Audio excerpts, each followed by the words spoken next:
ఈ కార్యక్రమం శ్రీకాంత్ నిర్వహిస్తున్నాడు. గత సంవత్సరం ఈ ప్రథమ ఇనాగ్రేషన్ అప్పుడు మనందరం వచ్చాం. గంటివారు రండి, మీరు లేకపోతే సభ వేదిక వెలవెలబోతుంది. రండి, గంటివారు ఉందమ్మా. గంటివారు కూడా రావాలని రమణ్ శ్రీరామరాజు గారు కోరుతున్నారు.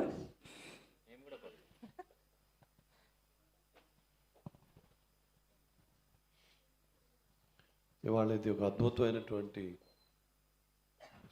సంస్మరణ ఇది. అంటే తల్లిని స్మరిస్తూ, లేకపోతే నాగభూషణం గారు తన భార్యను స్మరిస్తూ ఇంట్లో కూర్చొని ఏదో పూజలు చేసుకోకుండా ఇలాంటి ప్రజల మధ్యలో, సంఘం మధ్యలో, సామాజిక మధ్యలో ఈ కర్రామ్మ నువ్వు కూడా వచ్చేసి, ఇంకెవరెవరు రావాలి అందరూ వచ్చేసేయండి. వేదిక నిండుగా ఉంటే బాగుంటుంది. రామకృష్ణను మనం అభినందించాలి, వైఎస్ రామకృష్ణ గారిని. అతను నన్ను యూనివర్సిటీ అని నన్ను అంటుంటారు, వంశీ యూనివర్సిటీ అని. రామకృష్ణ ఒక యూనివర్సిటీ, రామ్కి యూనివర్సిటీ ఆ పేరు పెట్టుకోవచ్చు. ఆ యూనివర్సిటీలో ఎంతోమంది లబ్ధ ప్రతిష్ఠులు ఉంటారు, పాడేవారు. అంతర్జాల గాయనీమణులు ఉంటారు. అంతర్జాల గాయనీమణి శ్రీదేవి ఉంది ఇక్కడ. వైఎస్ రామకృష్ణ ఇద్దరు అంతర్జాతీయ గాయనీమణులు. అమెరికా తున్నేసినటువంటి గాయనీమణి, గాయకుడు, లలిత కూడా. వాళ్ళ మధ్యలో మనం పాడటం, షేర్ చేసుకోవటం చాలా గొప్ప విషయం. ఇక్కడ ఎంత బాగా పాడినా సరే అమెరికా దేశం వెళ్ళిన వాళ్ళు తెలుస్తుంది, కష్ట నష్టాలు తెలుస్తాయి. అక్కడ వెళ్ళి వాళ్ళు సాటిస్ఫై చేయటం అంటే, తృప్తిపరచడం అంటే, ఎప్పుడో వెళ్ళినటువంటి ప్రేక్షకులు ప్రతి పాట వారికి తెలుసు. వీళ్ళు పాడుతుంటే పెదవులు కలుపుతుంటారు అక్కడ కూర్చొని, వాళ్ళు పాడుతూ ఉంటారు. రామకృష్ణ పాడుతూ ఉంటే వాళ్ళు అక్కడ శ్రీదేవి పాడినా వాళ్ళు వీళ్ళతో కలిసి పాడుతూ ఉండేవాళ్ళు. అంటే పాట ప్రభావం అలాంటిది.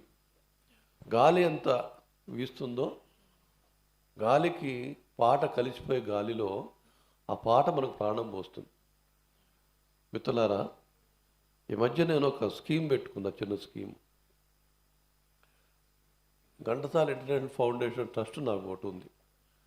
ఘంటసాల సేవకులు అని పెట్టుకున్నా.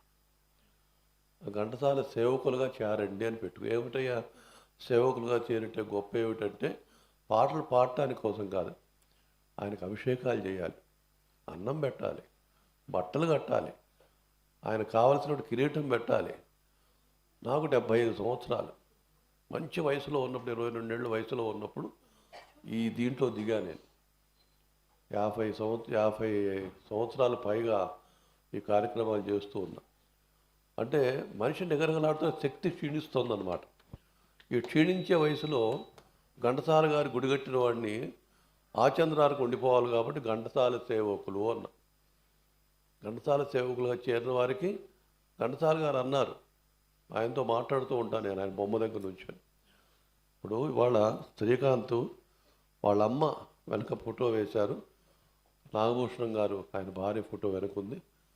వాళ్ళ కోడలు ఇక్కడే ఉంది, నాగభూషణం గారి కోడలు, శ్రీకాంత్ భార్య. వాళ్ళ తల్లితో మాట్లాడుకుంటారు వాళ్ళ ఇంట్లో. నాగభూషణం గారు అర్ధరాత్రి లేచి భార్య ఫోటో ముందు నుంచి మాట్లాడే క్షణాలు ఉంటాయి.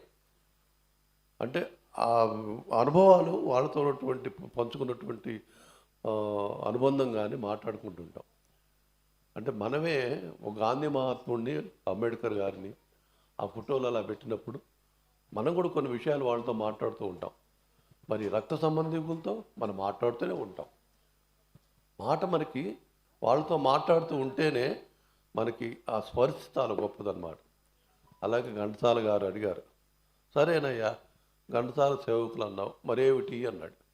ఏం లేదు స్వామికి, మీ పేరు మీద గోల్డ్ మెడల్ ఇస్తాను, సేవకులుగా చేరిన వారికి. సేవకులుగా చేరటం ఏమిటి, 10,000 రూపాయలు నేను కట్టవలేను. కట్టిన వారికి ఘంటసాల గోల్డ్ మెడల్ నేను ప్రజెంట్ చేయదలుచుకున్నా. శ్రీకాంత్ ఈ మధ్య ఆ పని చేశాడు. శ్రీకాంత్ అక్కడికి వచ్చి శ్రీకాంత్ భార్య వాళ్ళ నాన్నగారు ఫ్యామిలీ వచ్చి ఘంటసాల పాటలు పాడి రామకృష్ణ గారి ఆధ్వర్యంలో నేను అడగల. ఆ అబ్బాయి వెళ్ళిపోయి గూగుల్ పేలో ఘంటసాల సేవకుడిగా చేరిపోయినాడు. చేరవలేదా? నేను అడిగానా? అడగల. నేను అడగను, ఘంటసాల అడుగుతాడు. కాబట్టి ఈ సందర్భంగా రామకృష్ణ అడిగా.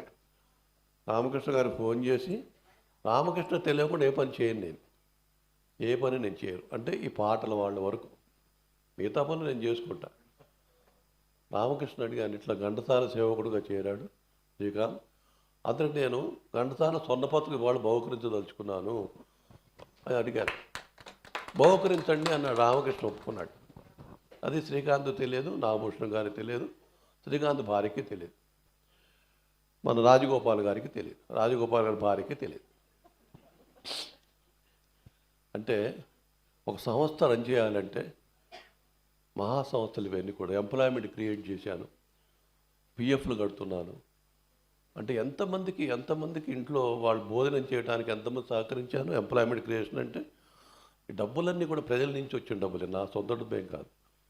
నాకైతే 50,000 పెన్షన్ వస్తుంది, ప్రభుత్వం నా పెన్షన్ ఇస్తుంది. అది మా ఇంట్లోనే తిరుగుతుంటుంది, ఆ 50,000 తిరుగుతూ ఉంటాయి. కాబట్టి ప్రజలకు సంబంధించిన సంస్థ కాబట్టి ప్రజలకు అన్నీ చెప్పుకోవాలి. ఈ హాలు చాలా బాగుంది. నేను కూడా ఎప్పుడు ఒక్క ప్రోగ్రాం చేయలే. నేను వంశీయ సంస్థ ఏ ప్రోగ్రాం ఇక్కడ చేయలేదు ఇంతవరకు. రామకృష్ణ అంతే కదా, చేయలే. ఈ మధ్య నాకు అనిపించింది, మే 25 మా పెళ్లి రోజు ఇక్కడ చేద్దాం అనుకున్నా. కానీ కామేశ్వరరావు కాలు లేదు పొమ్మన్నాడు. విడుదొంపదగా వింటున్నారా? వినమంటున్నా. లేదు పొమ్మన్నాడు. కామేశ్వరరావు నగర డెవలప్మెంట్ కుర్రాడు, very strict man. Ravindra Bharathi ఎంత స్ట్రిక్ట్గా ఉంటారు. కామేశ్వరరావు డేట్ ఇచ్చేసారండి, డేట్లు క్యాన్సిల్. పర్వాలేదయ్యా, రామకృష్ణ గారు అడిగారు, రామరాజు గారి పెళ్లి రోజు 50 సంవత్సరాలు చాలామంది వస్తారు, థియేటర్ ఇవ్వను అన్నాడు. చూసారా? అంటే ఈ థియేటర్ బుక్ చేసుకుంటే 600 అతని పెళ్లి రోజైనా సరే, కమిటీ సభ్యుల పెళ్లి రోజులైనా సరే క్యాన్సిల్ చేయడం తెలిసిపోయింది. మన కామేశ్వరరావు ఛాన్స్ పోగొట్టుకున్నాడు. నా పెళ్లి రోజు ఇక్కడ చేసే అవకాశం దొరకల. నాకేమిటి, ఎక్కడన్నా చేసుకుంటాను. అది ఎందుకు చెప్తున్నానంటే కొన్ని విషయాలు తెలియవలసిన అవసరం ఉంటుంది. త్రిబుల్ ఏ ఇవాళ ఈ థియేటరు దంట నగరాల్లో ఉన్నటువంటి అన్ని థియేటర్ల కంటే నెంబర్ 1 థియేటర్. ఇక్కడికి ఇండస్ట్రీ వాళ్ళు, సినిమా ఇండస్ట్రీ ఇక్కడికి వచ్చింది. అన్ని చోట్ల వాళ్ళు వెళ్ళరు, ఇక్కడికి వచ్చారు సినిమా నటులు అందరూ కూడా. ఇక్కడ ఘంటసాల గారిని వాళ్ళు ఆహ్వానించి, ఘంటసాల గారు చెప్పినట్టుగా, వారు నిర్ణయించినట్టుగా ఘంటసాల సేవక్ అనే స్వర్ణ పథకాన్ని నా జేబులో ఉంది, అది బయటికి తీస్తాను నెమ్మదిగా. తీసి దాన్ని రాజగోపాల్ గారు, వారు పెద్దలు, రాష్ట్ర ప్రభుత్వంలో పెద్ద అధికార పొజిషన్లో ఉన్నారు. ఫ్యాక్టరీస్ డైరెక్టర్ సామాన్యం కాదు అది. అలాంటి వాళ్ళు ఉండబట్టి సాంస్కృతిక రంగం ముందుకు సాగుతోంది. ఆయనకెందుకు ముఖ్యమంత్రి గారు పిలిస్తే పరిగెత్తుకెళ్ళాలి. ఇప్పుడు జపాన్ పోయిచ్చాడు ఆయన. బుట్టలో బోల్డ్ ఫ్యాక్టరీస్ ఉన్నాయి ఇప్పుడు. అవి ఇక్కడ నిర్మించాలంటే ఈయన ఉండాలి, రాజగోపాల్ గారు ఉండాలి. వారి చేతి మీదుగా ఇవాళ ఘంటసాల గారి సేవక్ అనే స్వర్ణ పథకాన్ని శ్రీకాంత్ బహుకరిస్తున్నాను. వారి తండ్రి గారు మన శ్రీకాంత్ భార్య చెప్పిందేమో అది ఇవ్వమని నాకు అనుమానం. కరెక్టే అన్నాడు. ఆడవాళ్ళు ఒప్పుకోకపోతే మగవాళ్ళు కొన్ని పనులు చేయలేరు. ఎందుకంటే ఆర్థిక బాధలు ఆడవాళ్ళకి తెలుసుకోవడం మగవాళ్ళకి తెలియదు. ఇచ్చేయంటాం, తర్వాత రేపు డబ్బులు అవసరమైతే నువ్వేగా ఇచ్చేయమన్నావు అనేస్తాం. అంటే స్త్రీమూర్తులకి, మహిళామూర్తులకి వంశీయ సంస్థ ఇప్పుడు ఉండబడి ఉంటుందని తెలియజేస్తూ ఆ స్వర్ణ పథకాన్ని బహుకరించబోతున్నారు. ఇప్పుడు మీ అందరి చప్పట్ల మధ్యలో ఆ ఫోటో కూడా బాగా తీస్తే ఫేస్బుక్లో పెట్టుకుంటాం. Thank you sir. యాక్చువల్లీ ఆ రోజు ఘంటసాల గారి గుడికి వచ్చినప్పుడు అక్కడ వాతావరణం చూసి చాలా మూవ్ అయ్యాం. యాక్చువల్లీ పిల్లల్ని వాళ్ళని చూసి, సో నిజంగా చెప్పాలంటే హరిణి అంది ఇమీడియట్గా. వాళ్ళని చూస్తే వాళ్ళకి ఏదో రకంగా చిన్న సహాయం అన్నా చేయాలని తను కోరుకుంది. సో ఇమీడియట్గా చేయడం జరిగింది. Thank you sir. Thank you. And thank you so much. Wow. First మెడలా సార్? ఈ సిరీస్లో మొదలుపెట్టే ఫస్ట్ మెడలా ఇది?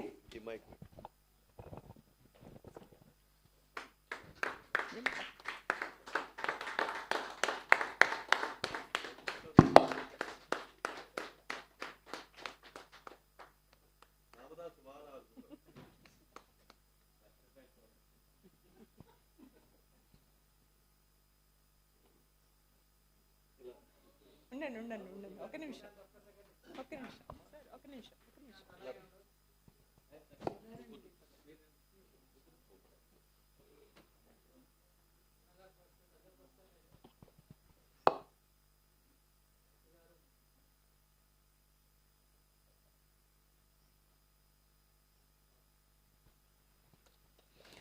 కంగ్రాచులేషన్స్.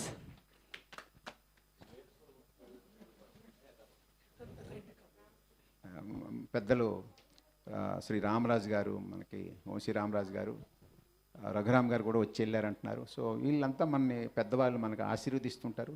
అలాగే మన గురువు గారు ఉంటే ఏ కార్యక్రమమైనా విజయవంతంగా జరుగుతుంది. వైఎస్ రామకృష్ణ గారు ఉన్నారు అంటే ఆయన మన రామరాజు గారు యూనివర్సిటీ అని చెప్పారు. సో అట్లాగే ఆయన అందులో ఆ యూనివర్సిటీలో గురువులు ఉంటారు, శిష్యులు ఉంటారు. మనంతా శిష్యు బృందం. సో ఆయన గురువు గారు ఉన్నారంటే ఇంకా గురువుని మనం ప్రేక్షకులు కూడా ఉంటారు. గురువుని మనం కాస్త మనం అనుసరిస్తే కాస్త గురువుతో ఉంటే మనకు కూడా కాస్త మంచి కాస్త కొన్ని పాటలైనా కొద్ది పాడగలగటమో లేకపోతే కొన్ని మంచి బుద్ధులు రావటం, ఆ క్రమశిక్షణ లేకపోతే అదంతా వస్తుంది అని చెప్పేసి మన ఆశ. అంతే, నిజంగా కూడా వస్తుంది. గురువుని ఆశ్రయిస్తే గురువు అంత గొప్ప వాళ్ళు కాకపోయినా కనీసం కొంతవరకైనా మనకి బాగుంటుంది జీవితం. అయితే మరి ఈ కార్యక్రమం సో అంటే శ్రీకాంత్ గారు వారి తల్లిని స్మరిస్తూ సో ఈ కార్యక్రమం వారి సంబరం చేయటం అనేది చాలా సంతోషకరమైన విషయం. ఈ రోజుల్లో కాస్త అంటే మళ్ళీ ఒకసారి వారి తల్లిని గుర్తు చేసుకుంటూ, సో వారితో ఉన్న అనుబంధాన్ని అంతా గుర్తు చేసుకుంటూ ఇట్లాంటి కార్యక్రమం చేస్తూ మనను కూడా ఈ కార్యక్రమంలో ఒక భాగం చేయటం అనేది సో చాలా మంచి విషయం. సో అంటే మేము ఇట్లాంటి ఈ 4 గంటల నుంచి నడుస్తున్నట్టుంది కార్యక్రమం. 2 గంటల నుంచి 2 గంటల నుంచి నడుస్తుంది. సో మన రామరాజు గారు చెప్పినట్టు ఇక్కడ ఈ మనకి వెన్యూ చాలా సెంట్రల్లీ లొకేటెడ్, చాలా బాగుంది. సో ఇటువంటి అంటే మోడరేట్ గ్యాదరింగ్కి సరిపడా వెన్యూ చాలా 2 గంటల కంటే మీరు మంచి ఎండలో వచ్చి ఉంటారు కొంతమంది. పాపం ఎండకి ఓర్చుకొని బాగానే వచ్చారు అందరూ. సో చాలా సంతోషం. సో వారి తల్లి ఆత్మకి శాంతి చేకూరాలని చెప్పేసి ఆమె నిజంగా పోయిన వాళ్ళందరూ గొప్పవాళ్ళు. మనం ఉన్న వాళ్ళం కూడా గొప్పవాళ్ళే. పోయిన వాళ్ళు గొప్ప వాళ్ళే, ఉన్నవాళ్ళు కూడా గొప్పవాళ్ళే. సో వాళ్ళంతా ఇట్లా మనం నిజంగా వాళ్ళు ఇంకా బ్రతికున్నట్లు లెక్క. మనం వాళ్ళని స్మరించుకుంటున్నాము అంటే వాళ్ళు ఇంకా బ్రతికున్నట్లు లెక్క. ఇవాళ ఆవిడ జన్మదినం సార్, 63వ జన్మదినం సందర్భంగా మనం మర్చిపోతే వాళ్ళు చనిపోయినట్లు లెక్క, ఇంకా మరణించినట్లు లెక్క. మనం ఎంతకాలం మనం స్మరించుకుంటే అంతకాలం వాళ్ళు బ్రతికున్నట్టు, చిరంజీవుల కింద లెక్క.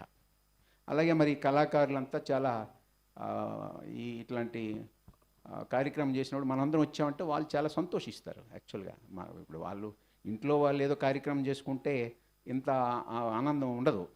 సో వాళ్ళ ఆనందం అంటే శ్రీ గిరిరాగ స్రవంతి అద్భుతమైన కళా సంస్థ పేరు పెట్టి గిరిజ మేడం ఎక్కడున్నా మన మధ్యలో మన కళ్ళ ముందు కనిపించకపోయినా మన మనస్సులో చిరస్మరణీయురాలు. ఎందుకంటే ఆ తల్లి పెట్టిన ఆ ముద్ద తిన్న వాణ్ణిగా ఒక ఆర్టిస్ట్గా చెప్తున్నాను. 1990వ సంవత్సరంలో నేను ఒక ఆర్టిస్ట్గా వారికి పరిచయం అయ్యాను.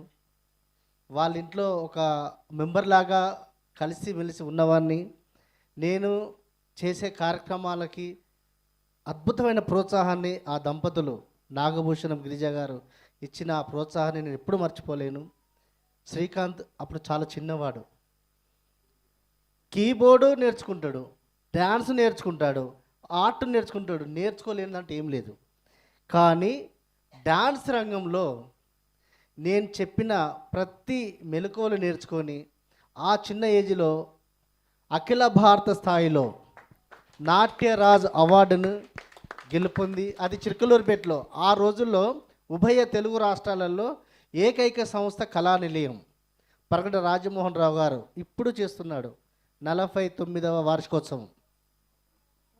అంటే ఫోక్లో ఆయన చేసిన ఐటమ్ ఏంటిదంటే 500 సంవత్సరాల క్రితం అనాగరిక మానవుడు, ఒక ట్రైబల్, తన పొట్ట కోసం, ఆహారం కోసం అడవిని గాలించి వెంటాడి దొరికిన ఆ జంతువును చంపి ఎలా తింటాడు, మైమ్ చేస్తూ అతను పడ్డ కష్టాలు కూడా ఆ నృత్య రూపకంలో చూపెట్టిన ఘనత శ్రీకాంత్ దక్కింది.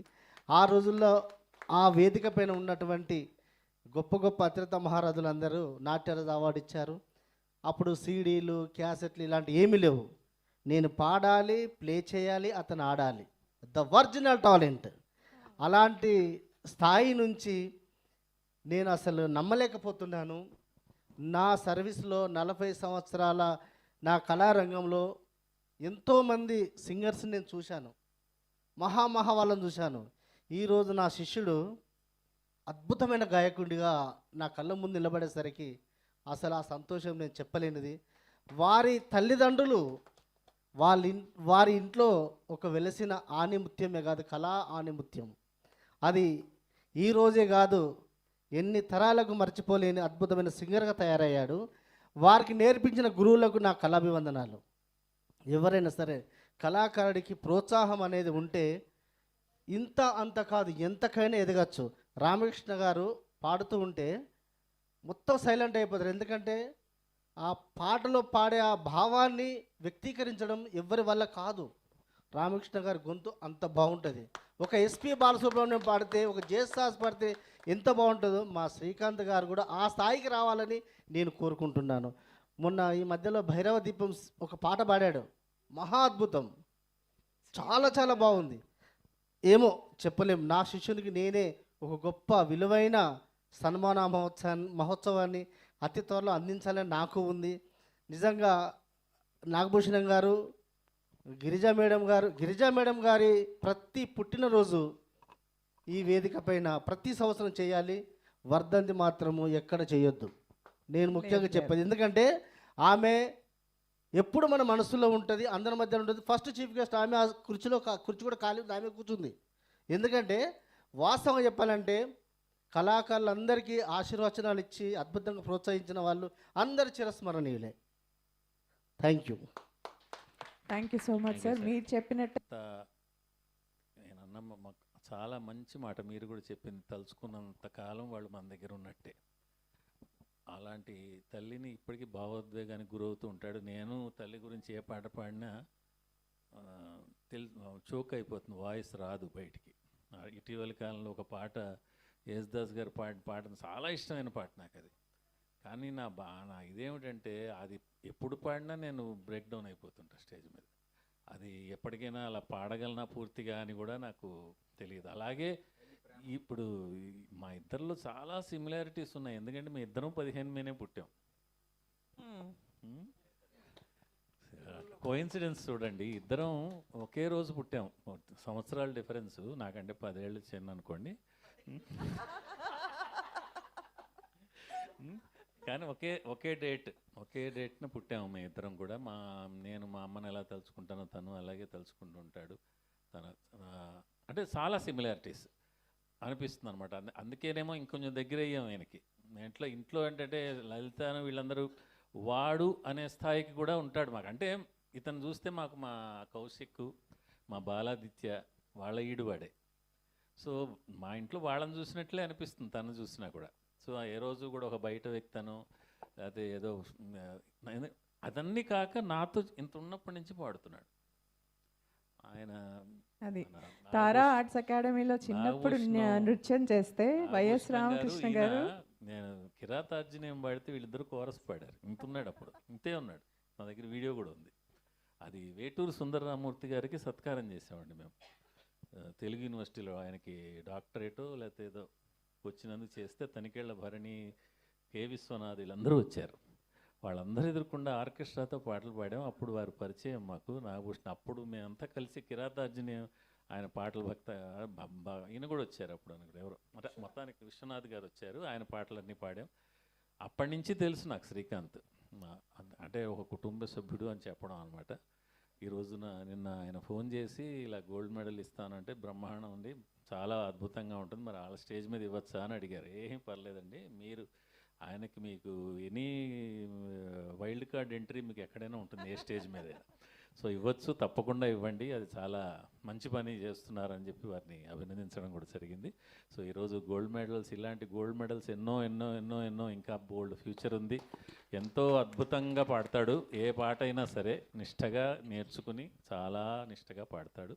అండ్ ఆయన చెప్పినట్టు 1+1 ఆఫర్ డ్యాన్స్ కూడా చేస్తాడు. ఇక్కడంటే కొంచెం తక్కువ చేస్తాడు, కానీ ఇవాళ వాళ్ళ కుటుంబం అంతా కలిసి పాడడం అనేది, అసలు కలిసి రావడం, ఫ్యామిలీ అంతా కలిసి రావడం అనేది చాలా గొప్ప విషయం. ఇదే మీరు కంటిన్యూ చేయాలని కోరుకుంటూ, నా వైపు నుంచి ఎప్పుడు ఏ రకమైన సహాయం అంటే ఒక ప్రోగ్రామ్ చేయాలంటే ఎంతో కష్టం మాకు తెలుసు.